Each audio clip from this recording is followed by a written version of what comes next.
Hello viewers, welcome once more to this series on laboratory measurement in public health engineering. The raw water generally has some amount of bacteria present in it. During the process of water treatment, of sedimentation and filtration, some of it gets removed. The remaining is destroyed during the process called disinfection. Disinfection is generally achieved by adding chlorine in suitable form and suitable dose. That is why this is popularly also known as chlorination. Chlorination is also done in order to arrest any possible growth of bacteria in the water distribution system. When we add chlorine to the water, a part of it is consumed in destroying the bacteria and some part is available at the consumer end. It is recommended that an amount of 0.1 to 0.2 ppm of residual chlorine should be available at the consumer end to achieve the desired purpose. In this program, we shall see as how do we measure residual chlorine in water. Generally, the measurement can be done by three techniques: iodometric method, spectrophotometric method and using a residual chlorine kit. In this program, we shall see as how do we measure using iodometric method and residual chlorine kit. First, we will see measurement by iodometric method. In this method, we need simple glassware like a burette with the burette stand, a glass funnel, conical flask of 250 ml capacity, beaker, pipettes of 10 ml, 5 ml and 1 ml capacity, a glass rod. In addition, we need a weighing machine, preferably an electronic balance of about 200 gram capacity and accuracy 0.001 gram. The reagents that we need are acetic acid glacial, sodium thiosulfate of LR grade, potassium iodide and starch powder. First, we prepare the reagent solutions. Sodium thiosulfate solution of concentration 0.01 N is prepared by dissolving 2.482 gram of the material in 1 liter of deionized or double distilled water. Starch indicator is prepared by dissolving the starch powder in water and we use only the supernatant in the testing. Alternatively, we can prepare the indicator using a mashed potato and allowing it to stand along with water for 24 hours. Again, we use the supernatant material in the testing. First, fill the burette with the titrant.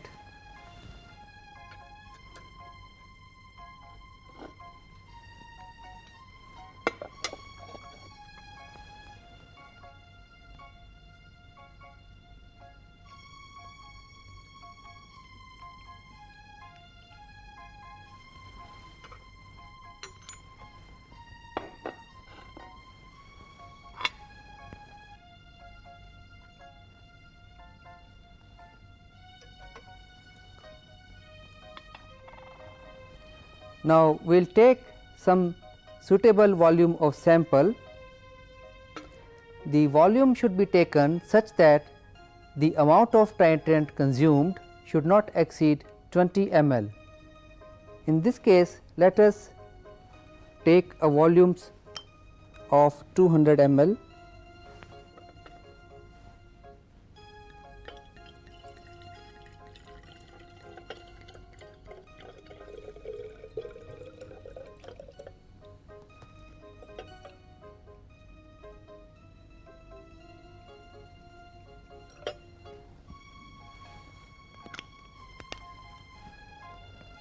Alternatively, we can also use a measuring cylinder. Now, in this sample add 10 ml of glacial acetic acid.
Now, add 1 gram of potassium iodide crystals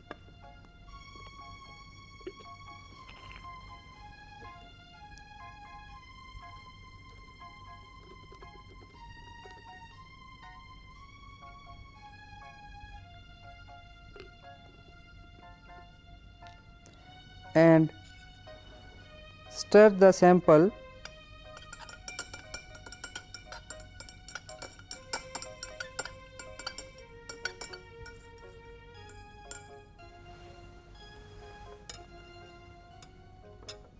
Allow it to stand for some time for color development, and meanwhile we can note down the initial reading.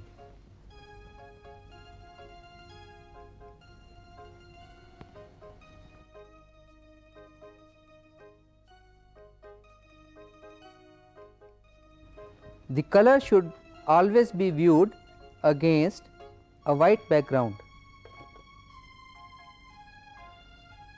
Now, titrate the sample till the yellow color disappears.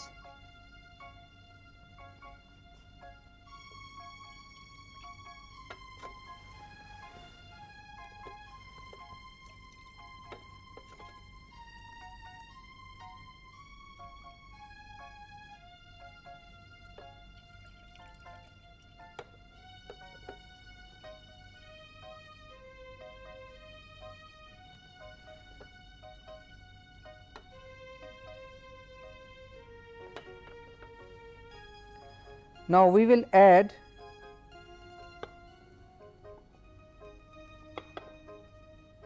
starch solution.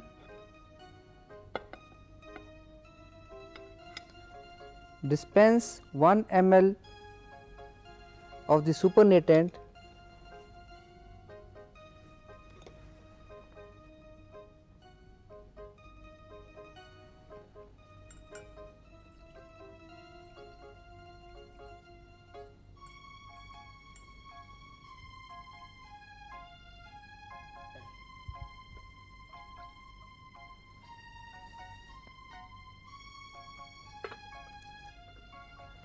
Now, retitrate till the blue color disappears.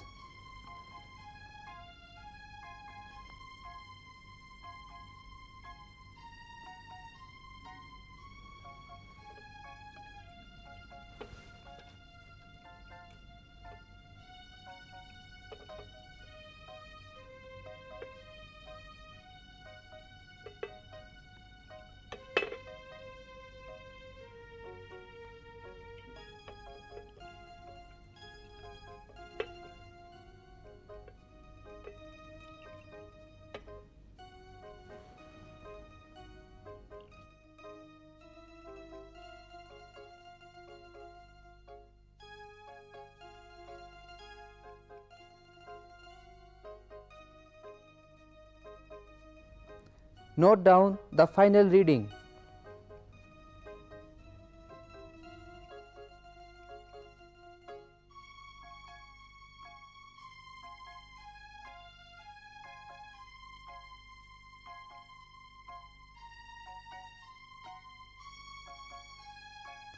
Repeat the test till you get concordant value.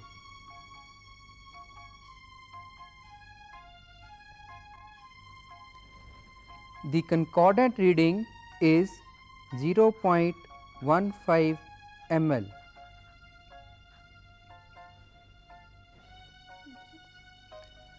The residual chlorine is determined by using the formula V1 into N into 35450 divided by V2, where V1 is volume of sodium sulphite used, V2 is sample volume, that is 200 ml for this case, and N being normality of sodium sulphite, which is 1 by 100. The residual chlorine value for this case is determined as equal to 0.27 mg per liter.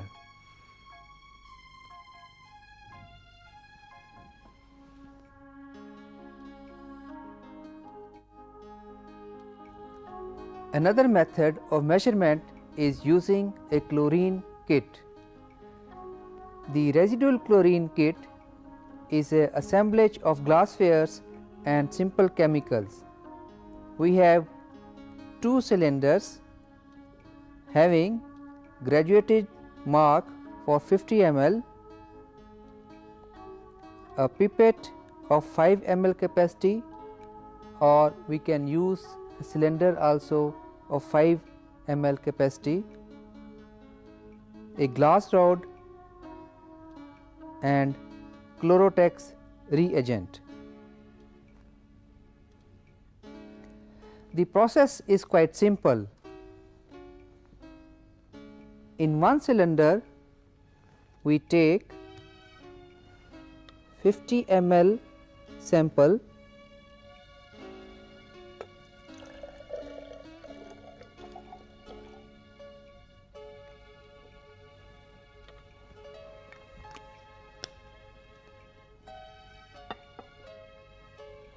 and in the other cylinder we will pour 5 ml of the reagent.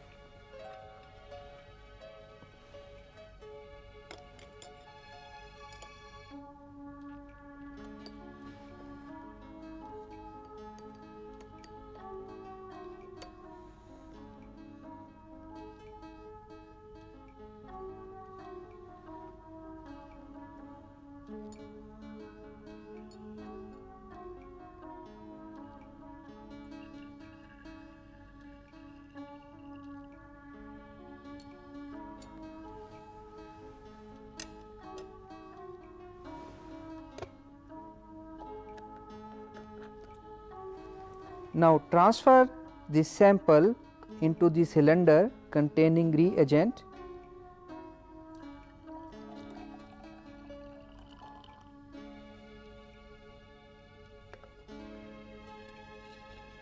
Stir it for a while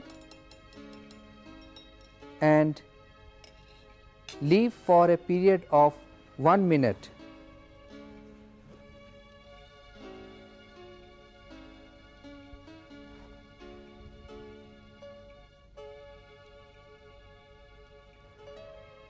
Now this reagent bottle has a color chart on it. Sometimes the color chart may be separately available. There are various colors embossed against which the residual chlorine value is mentioned. Compare the color developed in the cylinder with the color comparison chart and find the matching tint. Now here we can see that the color matches with this tint, corresponding to which the residual chlorine is 0.5 ppm. Correspondingly, we can see that the water is suitable for use, that is, the chlorine is adequately available in the sample. Now, this method gives you very quick results, but simultaneously they give quite approximate values. However, for routine analysis they provide a good guideline. In order to make precise measurements, we must adopt to the iodinometric or spectrophotometric method. Thank you and goodbye.